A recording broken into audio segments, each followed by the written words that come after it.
letting my mind continue.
Technical difficulties. And just checking in on YouTube, is there volume now?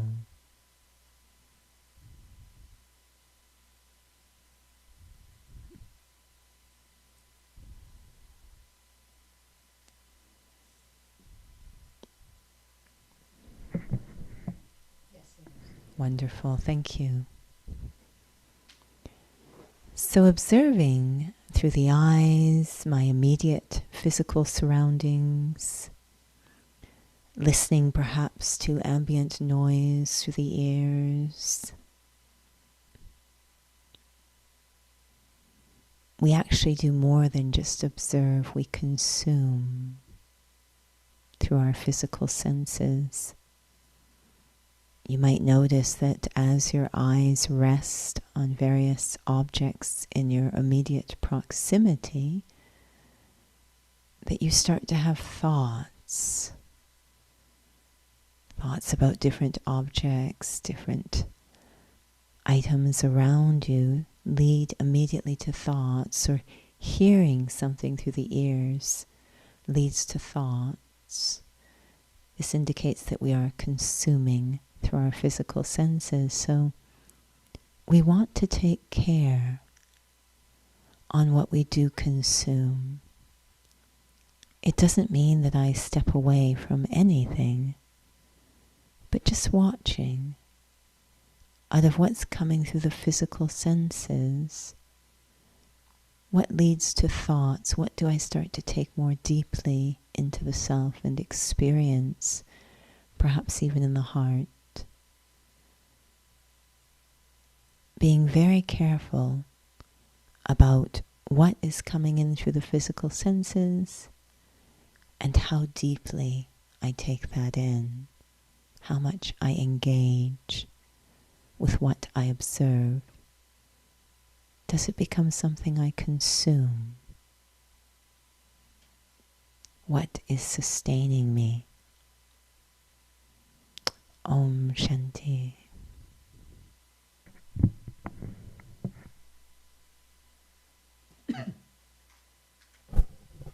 Om Shanti, and welcome to Interview with Raj Yogi. And we are here, part 2, about the significance of physical sustenance. I just wanted to address a couple of things that have come up on YouTube, and while I do that, I'm going to ask Judy to join in on Instagram here, because we've been streaming on Instagram for the second time. So we're just sampling different ways to give access to souls. But I know there has been a request to see if we can put the Zoom link on the chat. We're actually not using Zoom as a means for participants to come on. We usually do this through YouTube. The only reason why I'm doing it through Zoom right now is I was able to toggle the delay. There's a very big delay when we do it on YouTube. So we're actually being able to, so we're just trying this out. And so we welcome your feedback. So we may do something next time to help with the delay. So for those who have not had a chance to join the session last week, and we have been looking at the aspect of food and sustenance more on a spiritual level. So we do invite souls to join the Food for the Mind Part 2 series that happened a week prior to last. So very, very thought-provoking, and we were just joking that it would be lovely if we continue with Part 3 and 4, because it's such a powerful topic. However, we decided that it's all going to overlap anyways.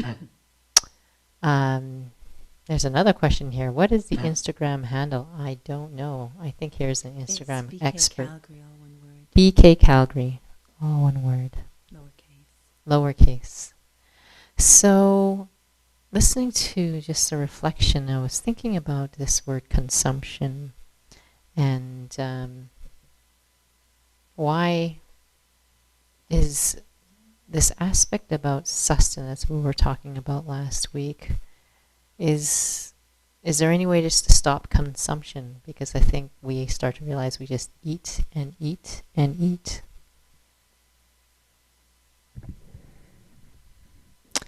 When we look at the idea of consuming just on a physical level with physical food, what happens is that we've got this wonderful, attractive food on our plate or in a package. And what's going to happen is that food, ideally, is going to have varying levels of nutrient value, which is all the body's interested in. And so it's going to take it in. It will look nothing like what it's going in as, the way it's used. It's converted into nutrients, energy, or waste. That's all the body cares about. And we say, this idea of you are what you eat. So we have a lot of concern when it comes to the physical food that we're consuming. This is a physical example. Consuming because it will determine what the body is sort of driving on. And if it's not of a good quality, then the body isn't getting good nutrients. So whatever we're consuming, the body's doing the best it can to work with it. Is it high waste, little nutritional value, high nutritional value, little waste? So physically we get this. And so then we start to talk about, when we get into spirituality, there's far more in that physical food to be consumed. So we've heard, comfort foods, things that make us feel emotionally a little bit more satisfied. And then we've got brain foods, foods that perhaps affect mental functioning, trying to optimize our mental functioning given whatever things we're dealing with at that level biochemically. And then what we're really talking about here, what's the spiritual content of food? Not just thoughts, but actually physical sustenance, what's the spiritual content, what will actually feed us spiritually, that's when it gets interesting.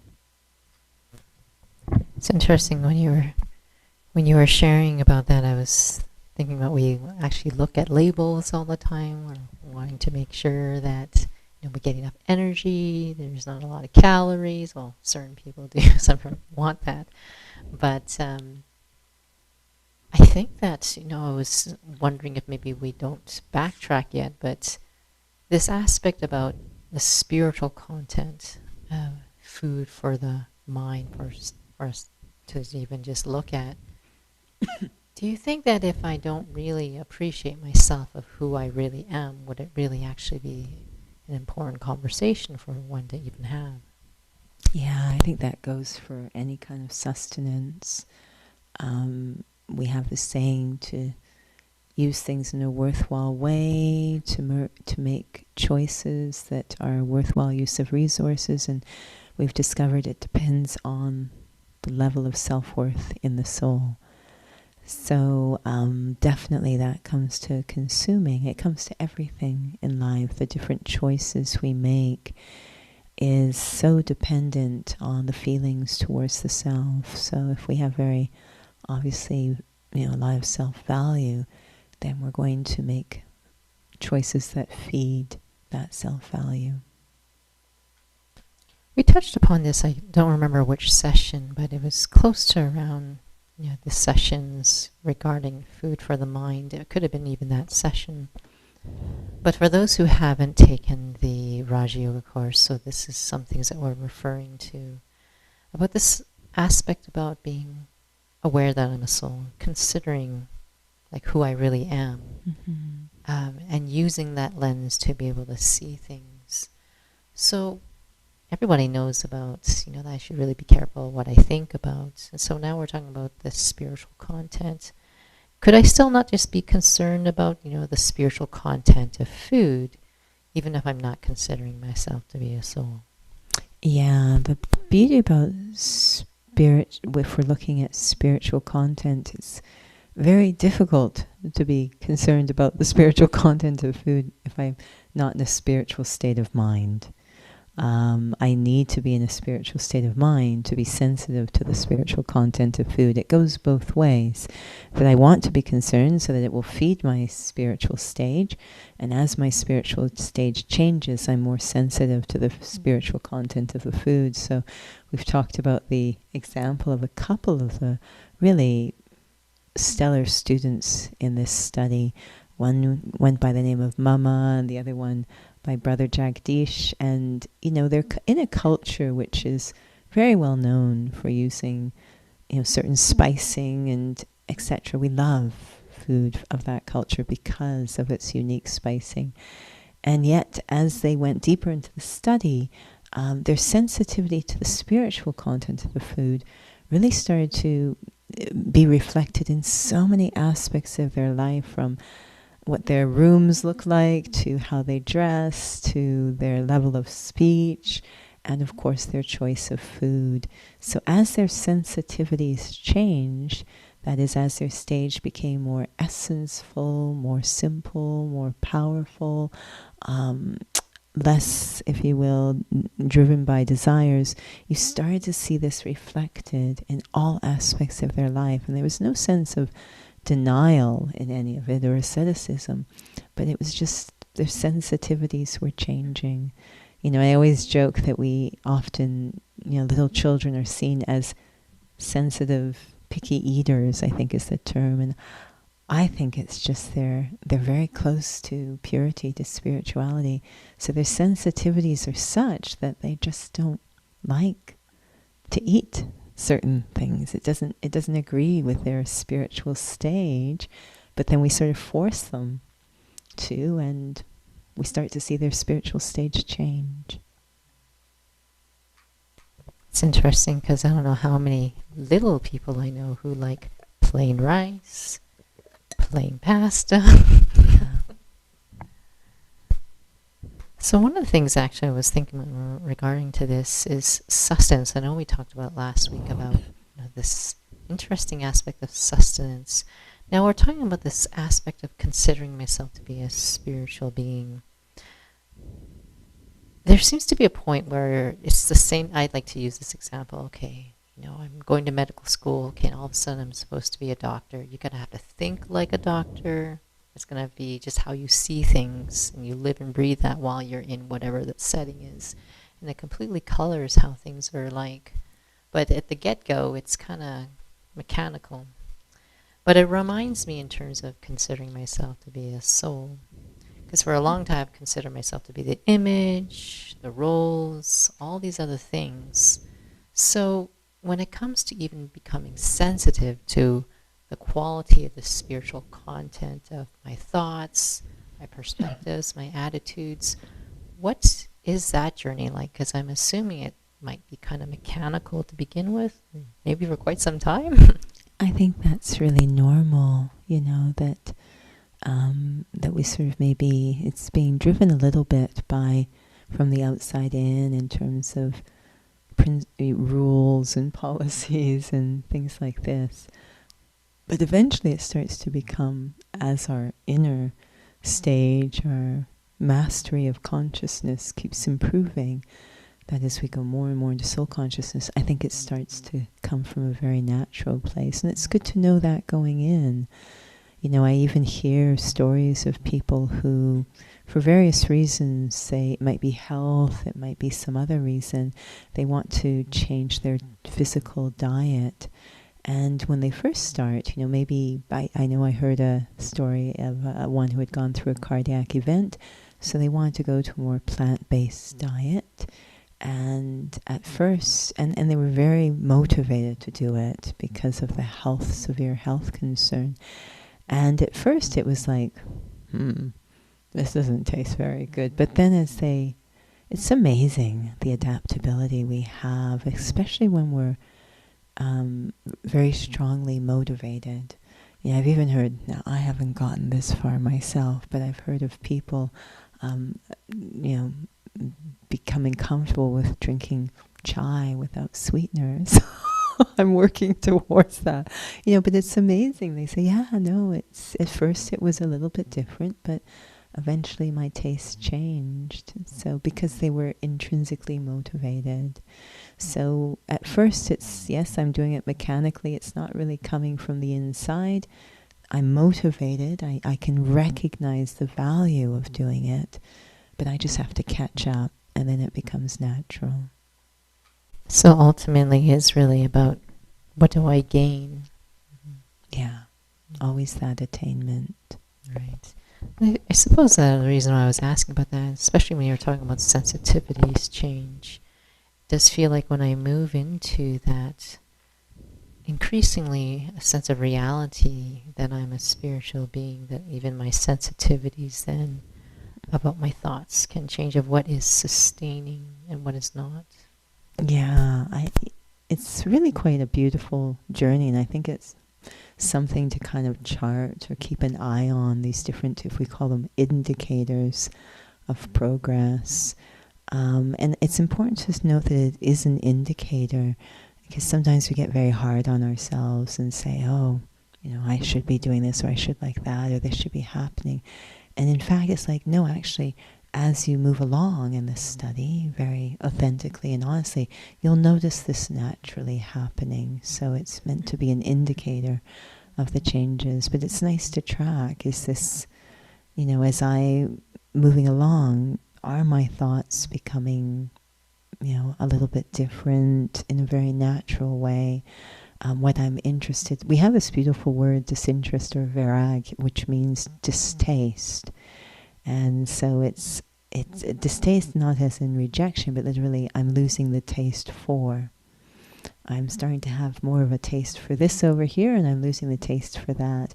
And noticing it happening very naturally. When it's happening naturally, then you're very assured that, okay, it is coming from the inside, from some sort of shift happening inside. When it's just kind of imposed only from the outside, it of course won't be sustainable. There eventually will be a rebellion. So we really want to make sure that we're giving ourselves the time for it to happen from the inside. So two things, and I mean, there is a distaste, which seems to give you power to be able to go, oh, I don't want to go there anymore. But is there also then a capacity, because many do say, I don't want to think these thoughts, I can't stop thinking about these thoughts, and I don't know, is it possible to say, I am so distasted with these thoughts, but I still have these thoughts? Yeah, we have two subjects in the study, knowledge and yoga. And knowledge really can change your tastes. It really can. It sounds odd, I know, but we're chewing on this knowledge, and it really is sort of changing. I remember when I first came into the study, and one of the principles we look at is our physical diet, and I felt, yes, I can see it makes a lot of sense and all, but I knew I didn't want to push anything or dive into the deep end, so I just kept kind of, as you say, flooding the self with knowledge, and notice that it changed my tastes very naturally. But yes, that may not be enough, right, to honor the distaste that's developing, the change in taste. So we have the other subject of yoga, which gives power. One is to recognize what I need to do that really benefits the self and others, and the other, beyond the recognition, which knowledge will afford that recognition. We talk about opening the third eye of knowledge. It will give me that recognition, but do I have the power to honor that recognition? We call honoring the heart. For that, yoga is really important. Could you clarify more about what that means? Because I think for many, yoga can be a pretty esoteric topic. Yeah. Maybe even for those who hasn't taken anything, but just what does that mean? Everybody is a yogi first. I think that's really important to understand. Everyone's having yoga with something. Yoga means to have a very deep connection such that it transforms how you are operating. So right now, you could, this may not work on you, but if you like ice cream, you could think about your favorite flavor of ice cream. And as you're sitting there really thinking about it, almost as if you're eating it, you might start to salivate. So it's transforming how you're operating. You're having yoga with ice cream such that it transforms how you operate. It's that powerful. So we all are yogis. We're all having deep experiences, connections with something. It could be an experience of the past. So I keep having yoga with something that happened in the past. I keep thinking about it quite deeply, like the heart's involved. And it can keep you stuck in a certain place. It's really shaping how you function. We have yoga with other people. We have yoga with our job. We have yoga with all sorts of things. So everybody's a yogi. It means this link of love, linked with the heart, very deep connection with something, good or bad, very deep connection, such that it colors how you function, how you operate. So obviously we want to have yoga with something that uplifts us, that brings out our highest potential. And so we talk about yoga with the Supreme Soul, a very pure source that brings out the pure me. And its power, it's really empowering this highest potential. It's giving power to the soul. So this is what we're talking about, is linking up with a power source that really powers me up. So I'm able to honor that highest potential, not just be frustrated thinking, I know I can do better. I know that this is inside of me. Why isn't it coming out? And yoga with an empowering source will help to bring it out. Thank you. I feel it helps to clarify, because it sounds like, oh, yoga, power, whoa. What does that do?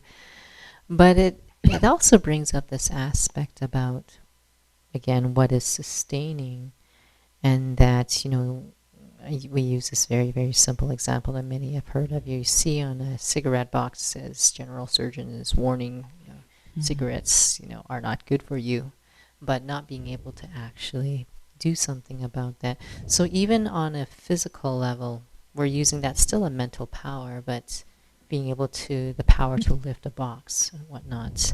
But to be able to actually honor what is my highest potential. Now it starts to create a deeper link in terms of what physical sustenance is, because there seems to be a relationship.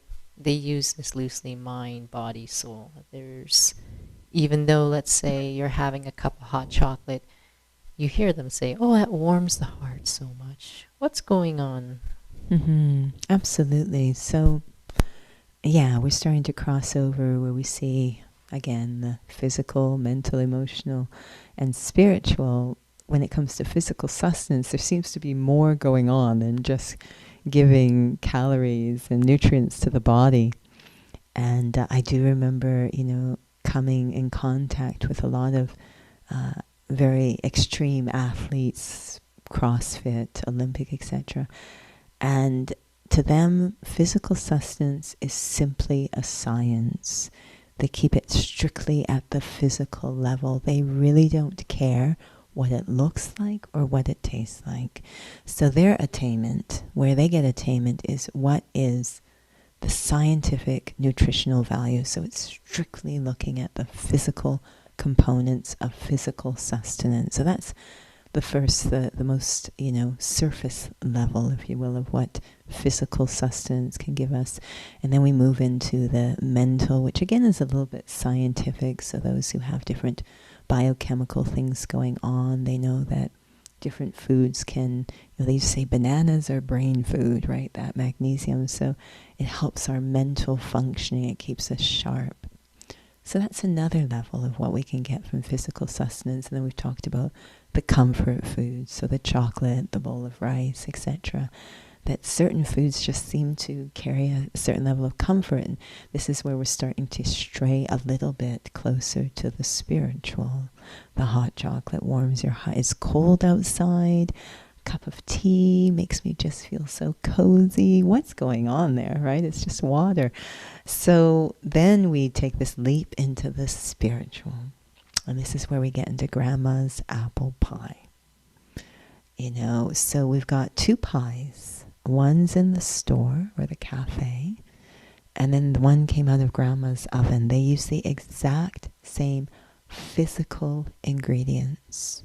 Depends if you enjoy your grandma's apple pie. Yeah, this is true. If you have a good relationship with your grandma. But we say that secret ingredient is grandma's love, right? It's not physical. It's not something in a bottle that's labeled grandma's love and she sprinkles a little bit into the pie. It's something, it's a vibration that went into that pie, and you are consuming that vibration. You'll say, grandma's pie tastes different from the store-bought pie, even though they have the exact same ingredients. So when we talk about what physical sustenance can hold, it's more than just science. It's got a lot more going on there, especially as you move into spirituality, that physical sustenance can actually hold a vibration.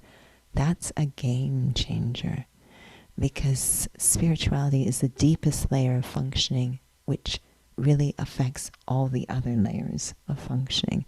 So if I can sustain myself at the deepest level, this will be very critical to all the other levels, the emotional, the mental, physical. So what vibration is going into the physical sustenance I consume?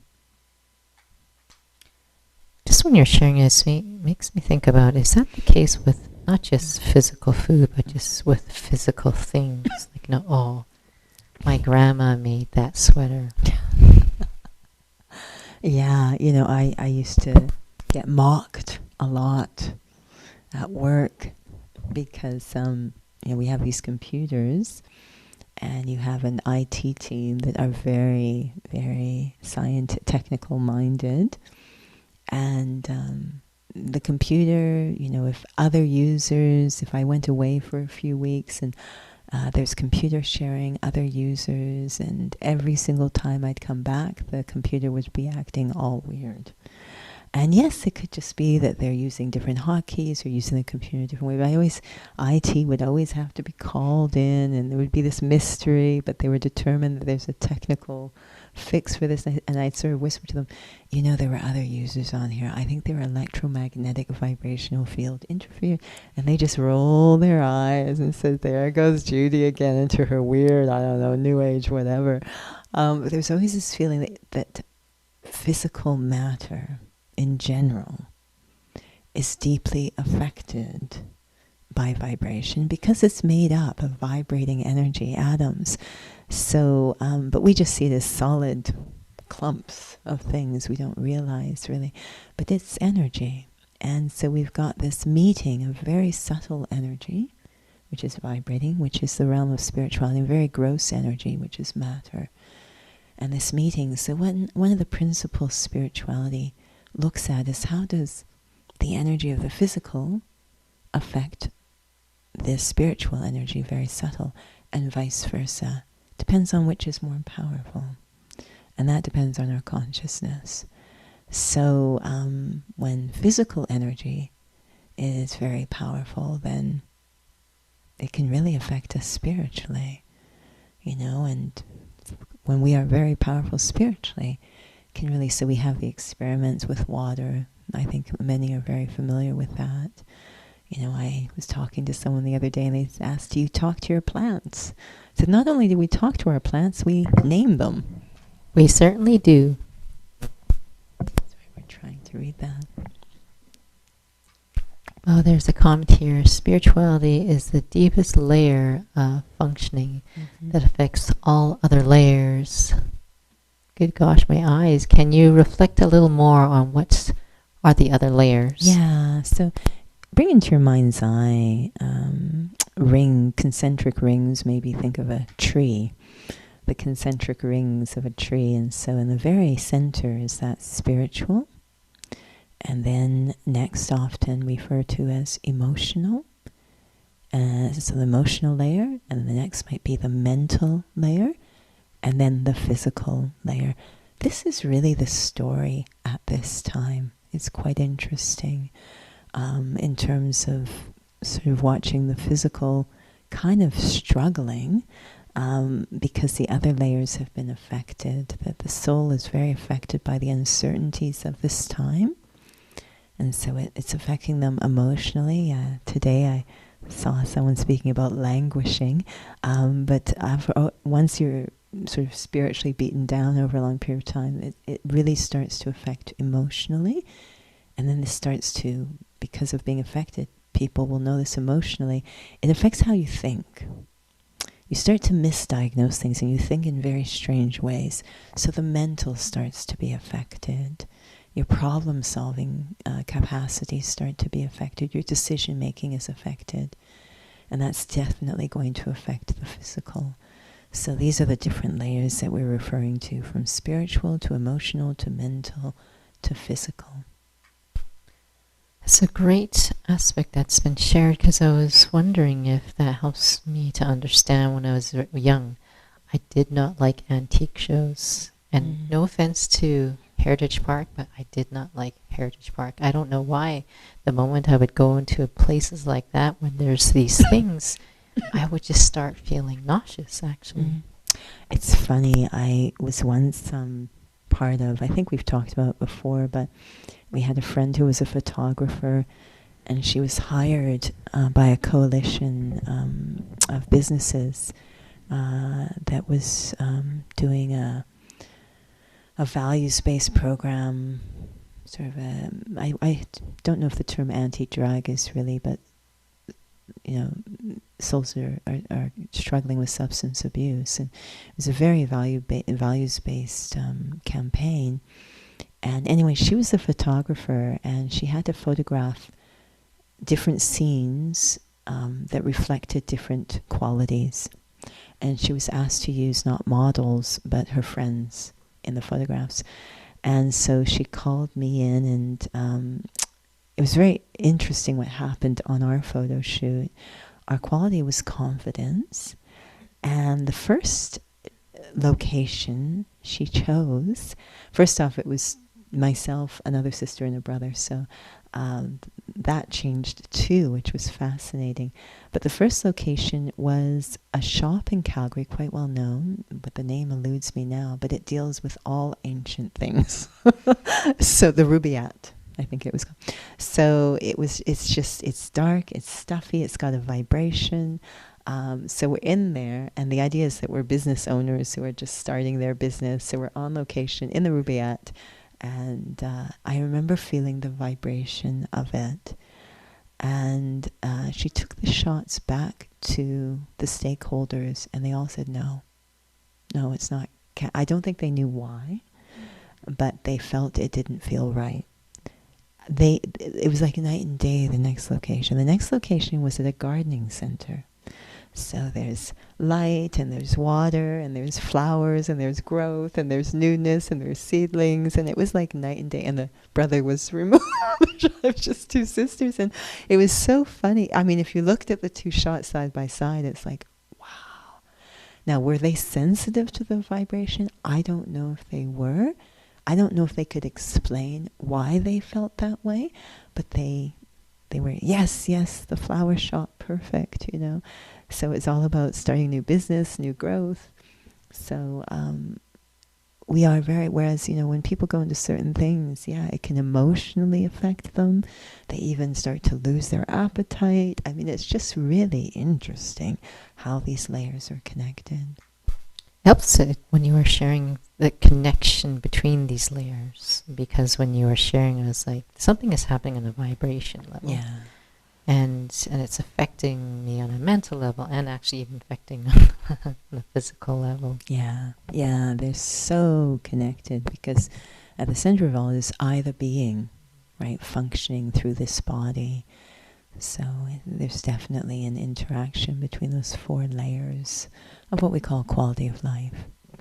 I know we're running a bit late, but we streamed late, so I'm quite mindful of that. Because we're technically challenged. Well, I think that Here.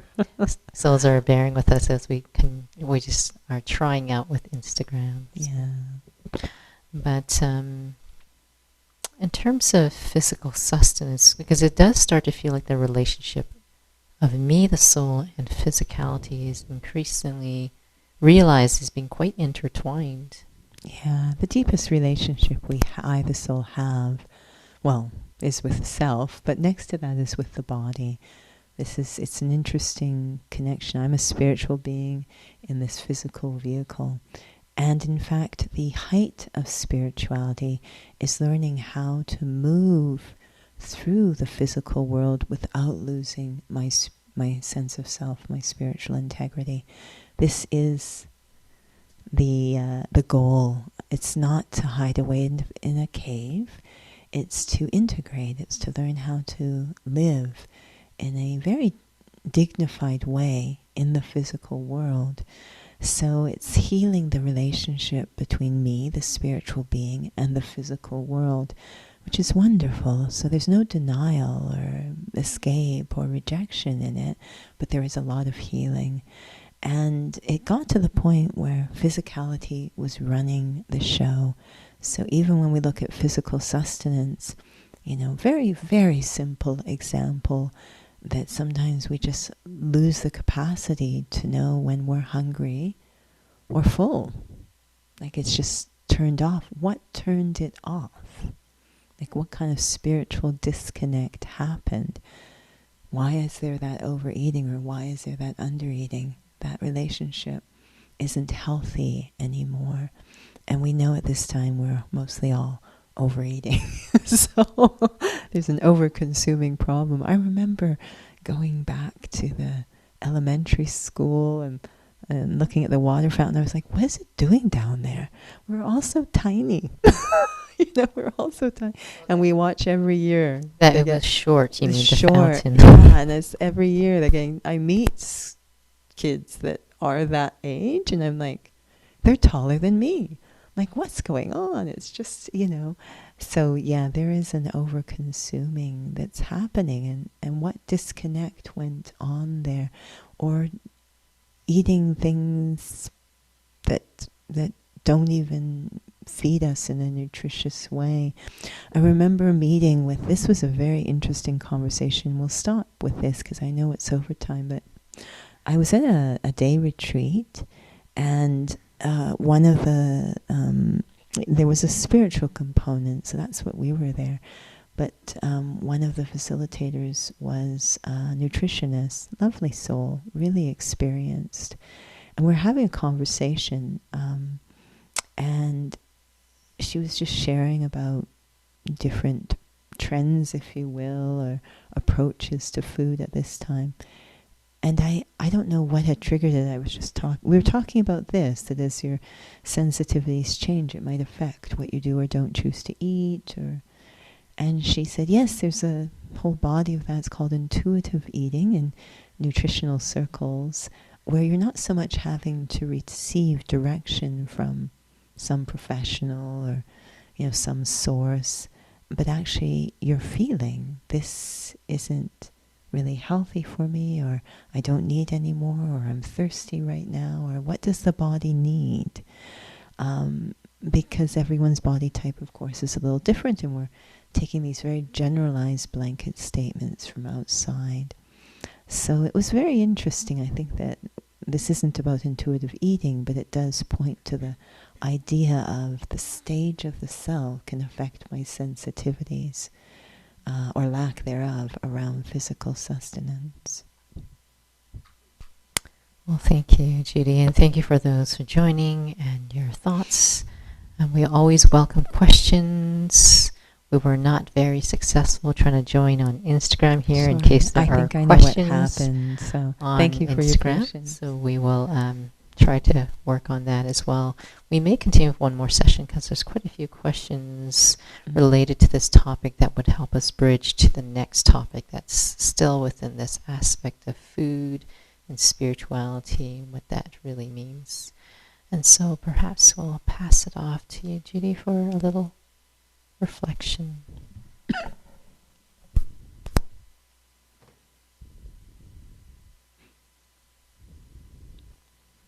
We have this saying that something can feed the soul. And just as I sit here now, quietly, turning inwards, take a moment to reflect on what feeds me spiritually. Not necessarily the physical aspect, but maybe the qualities or the different states. What feeds me spiritually? What am I, the soul, hungry for at this time? Maybe it's peace, maybe stability, reassurance, love. What feeds me at this time?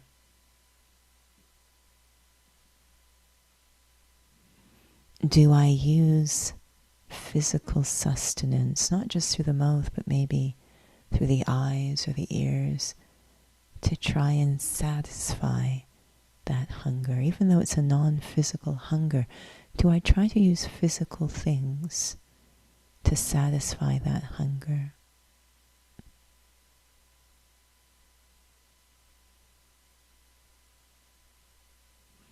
Now to consider the possibility of, rather than trying to get that from some physical source, can I go inside and feel that thing I'm hungry for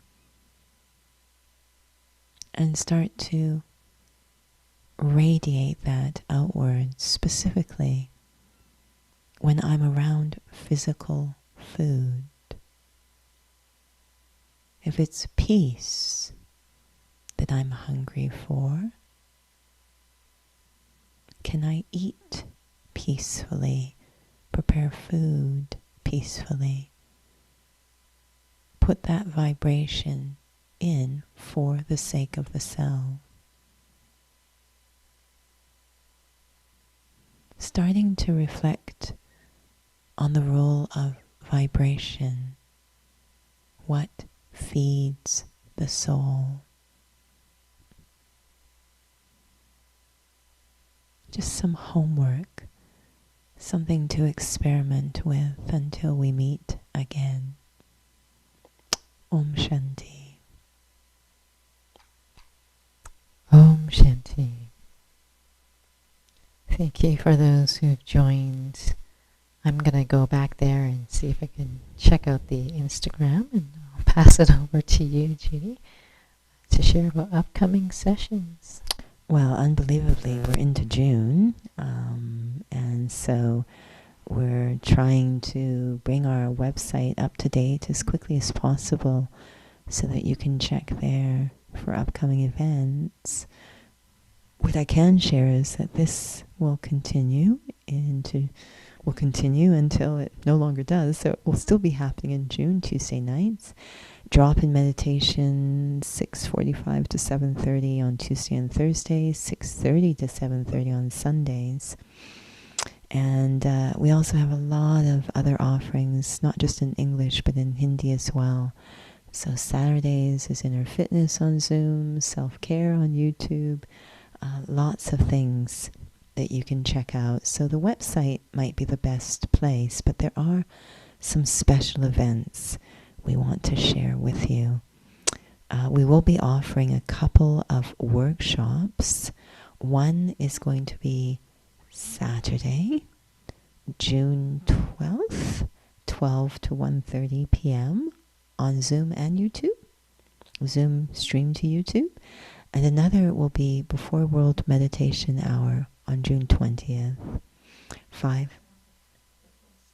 Sorry, it is June 27th. My apologies. Yes, because we have something else going on June 20th. So June 27th.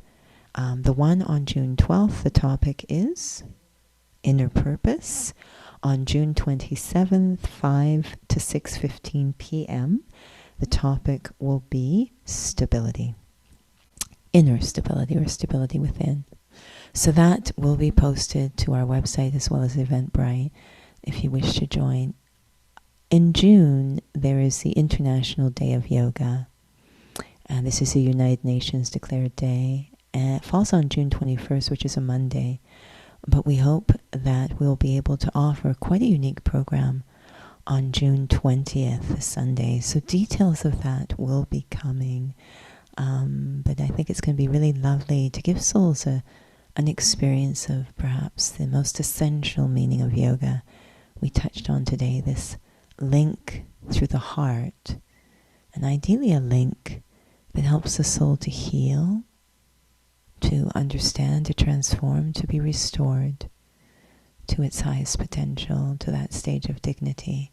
This is a very beautiful form of yoga, Raj Yoga. So more details on that, but really appreciate you joining. I apologize for all the technical glitches and your patience, and hopefully we'll see you again. Om Shanti.